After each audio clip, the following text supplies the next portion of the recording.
சகோதரிகள், அல்லாஹ்வுடைய நல்லடியார்கள், இந்த நாள் ஒரு இனிய நாள், இந்த நாள் ஒரு கண்ணியமிக்க நாள் என்று அல்லாஹ்வாலும் அல்லாஹ்வுடைய தூதராலும் போற்றப்படக்கூடிய ஒரு நாளாக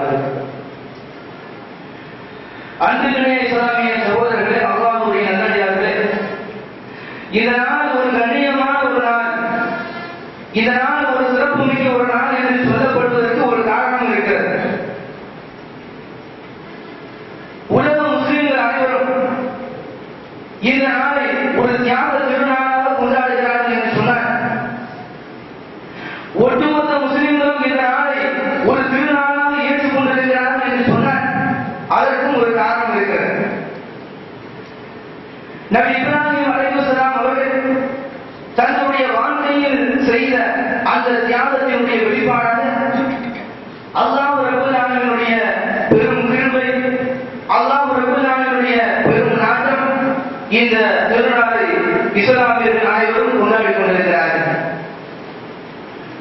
அன்புக்குரிய இஸ்லாமிய சகோதரர்களே, அல்லாஹ்வுடைய நல்லடியார்களே, இந்த நாளை நாம் கொண்டாடுகிறோம் என்று சொன்னார். அதற்கு உண்டான கதாநாயகன் நபி இப்ராஹிம் அலைஹிஸ்ஸலாம் அவர்கள். நபி இப்ராஹிம் அலைஹிஸ்ஸலாம் அவர்கள் தன்னுடைய வாழ்க்கையில் அல்லாஹ் ரப்பல் ஆலமீன் கொடுத்திருக்கக்கூடிய சோதனையை சாதனையாக மாற்றி காட்டினார்கள். அல்லாஹ் ரப்பல் ஆலமீன் சோதனையை கொடுக்கிறார் என்று சொன்னார். எல்லா நபிமார்களுக்கும் அல்லாஹ் ரப்பல் ஆலமீன் சோதனை கொடுத்தார். நபிகள் நாயகம் ஸல்லல்லாஹு அலைஹி வஸல்லம் அவர்களிடத்தில் ஒரு சஹாபி கேட்கிறார், யா ரசூலல்லாஹ், அல்லாஹ்வுடைய தூதரவர்களே, அதிகமாக சோதிக்கப்படுவது யார்? அப்ப நபிகள் நாயகம் ஸல்லல்லாஹு அலைஹி வஸல்லம் அவர்கள் சொல்கிறார்கள், அன்பியா, நபிமார்கள் என்று சொல்கிறார்கள். அப்ப எல்லா நபிமார்களும் சோதனைக்குள்ளாக்கப்பட்டிருக்கிறார்கள். நபி இப்ராஹிம் அலைஹிஸ்ஸலாம் அவர்கள் என்ன ஒரு பெரிய சாதனை படைத்து விட்டார்கள், என்ன ஒரு பெரிய சோதனைக்கு உட்பட்டு விட்டார்கள் என்று சொல்லி பார்க்கும்பொழுது, நபி இப்ராஹிம் அலைஹிஸ்ஸலாம் அவர்களை அல்லாஹ் ரப்பல் ஆலமீன் சோதித்த விதமே தனி. மற்ற நபிமார்களை அல்லாஹ் ரப்பல் ஆலமீன் சோதித்திருக்கிறார் என்று சொன்னால் அவர்களுடைய சோதனை வேறு விதமாக இருந்தது. ஆனால் நபி இப்ராஹிம் அலைஹிஸ்ஸலாமுடைய சோதனை என்பது வேறு விதமாக இருந்தது. எப்படி அல்லாஹ் சோதித்தார் என்று சொன்னால், குடும்பத்தை வைத்து அல்லாஹ் ரப்பல் ஆலமீன் சோதித்தார். எப்படி சோதித்தார்?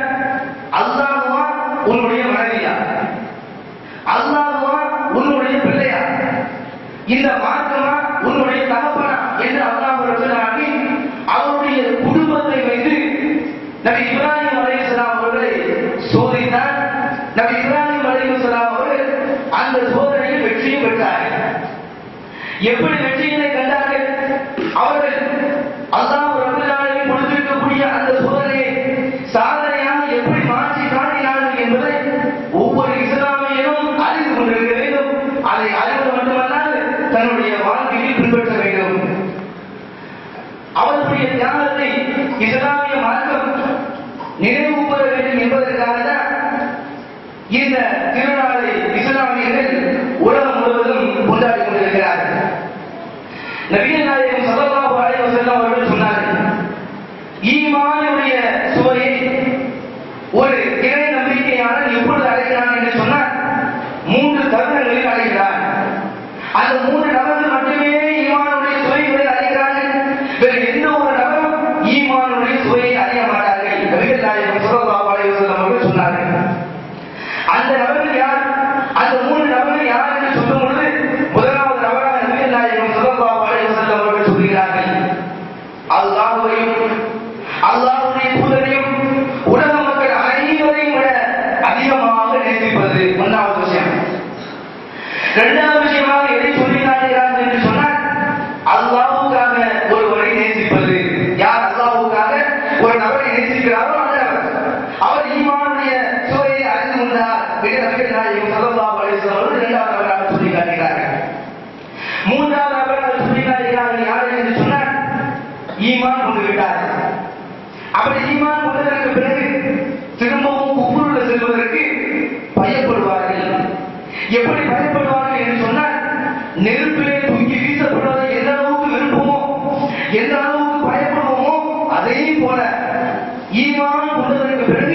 திரும்பவும் குஃப்ருடன் செல்வதற்கு பயப்படுவார்கள், இருப்பார்கள் என்று நபிகள் நாயகம் ஸல்லல்லாஹு அலைஹி வஸல்லம் அவர்கள் 3 நபர்களை சொல்லி காட்டுகிறார்கள். இந்த 3 நபர்கள் தான் ஈமானுடைய சுவைகளை அறிவார்கள், இவர்களை தவிர வேறு யாரும் அறிய மாட்டார்கள் என்று நபிகள் நாயகம் ஸல்லல்லாஹு அலைஹி வஸல்லம் அவர்கள் சொல்கிறார்கள். முதலாவது விஷயம் என்னவென்று சொன்னால், அல்லாஹ்வையும் அல்லாஹ்வுடைய தூதரையும் உலக மக்கள் அனைவரையும் விட நேசிப்பது. நல்லா புரிஞ்சுக்கிறோம். அல்லாஹ்வை நாம் நேரடியாக பார்க்க முடியாது, யாரும் பார்த்ததில்லை. நபிகள் நாயகம் ஸல்லல்லாஹு அலைஹி வஸல்லம் அவர்கள் இப்ப நம்ம பார்க்கணும்னு நினைச்சா கூட பார்க்க முடியாது. இப்படிப்பட்ட தருணத்தில் தான் அல்லாஹ்வின் மீதும் அல்லாஹ்வுடைய தூதரின் மீதும் முழுமையான பாசத்தை வைக்க வேண்டும், அவர்களை நம்ப வேண்டும், உலக மக்கள் அனைவரையும் விட அவர்களை விரும்ப வேண்டும். இதை இஸ்லாமிய மார்க்கம் நமக்கு சொல்லி காட்டுகிறது. இதன் மூலம் விளங்குகிறது என்று சொன்னால், எல்லா நபிமார்களும் அல்லாஹ்வை நேசித்திருக்கிறார்கள். எல்லா நபிமார்களும் அல்லாஹ்வை நேசித்திருக்கிறார்கள். நபி இப்ராஹிம் அலைஹிஸ்ஸலாமுடைய வாழ்க்கை வரலாற்றிலிருந்து எல்லாரும் பொழுது 2 பண்புகளை முக்கியமாக சொல்லி காட்டுகிறார்கள். என்னென்ன பண்புகள் சொல்லுங்க? 2 பண்புகள். நாம் எத்தனையோ ஹஜ் பெருநாட்களை கொண்டாடிருப்போம். நம்முடைய வாழ்க்கையில் எத்தனையோ ஹஜ் பெருநாட்களை சந்தித்திருப்போம். இந்த ஹஜ் பெருநாள் கொண்டாடுவதற்கு உண்டான முக்கிய காரணமே நபி இப்ராஹிம் அலைஹிஸ்ஸலாம் அவர்கள் தான். அப்படிப்பட்ட நபி இப்ராஹிம் அலைஹிஸ்ஸலாமுடைய வாழ்க்கை வரலாற்றில் 2 பண்புகளை சொல்லி காட்டுகிறார்கள். ஒன்று என்னன்னு சொன்னா கட்டுப்படுதல். அல்லாஹ் சொன்னா அஸ்லிம், கட்டுப்படு. அஸ்லம்து ரப்பில் ஆலமீன், நான் அல்லாஹ்வுடைய ரத்தனாக இருக்கக்கூடிய அல்லாஹ்வுக்கு நான் கட்டுப்படுகிறேன் என்கிற வார்த்தையை உடனே யோசிக்காம சொன்னாங்க. அதே போல அர்ப்பணிக்கக்கூடிய அந்த தன்மை நபி இப்ராஹிம் அலைஹிஸ்ஸலாம் அவர்களிடம் இருந்தது.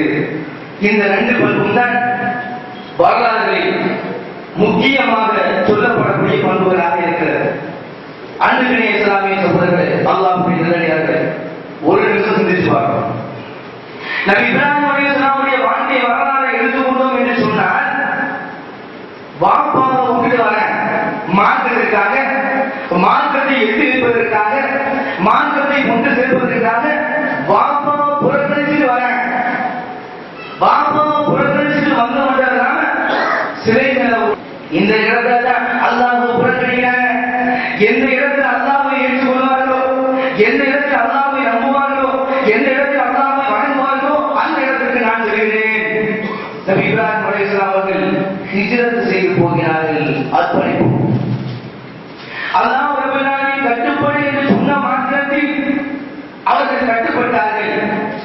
தவமிருந்து பெற்ற பிள்ளை, எவ்வளவு காலம் கழிச்சு பெற்றிருக்கக்கூடிய பிள்ளை, அந்த பிள்ளைய அருன்னு சொன்ன உடனே நபி இப்ராஹிம் அலைஹிஸ்ஸலாம் அவர்கள் அல்லாஹ்வுடைய நாட்டம் என்று தன்னுடைய பிள்ளையிடத்துல வந்து கேட்டாங்க. பிள்ளையும் சொல்றாங்க.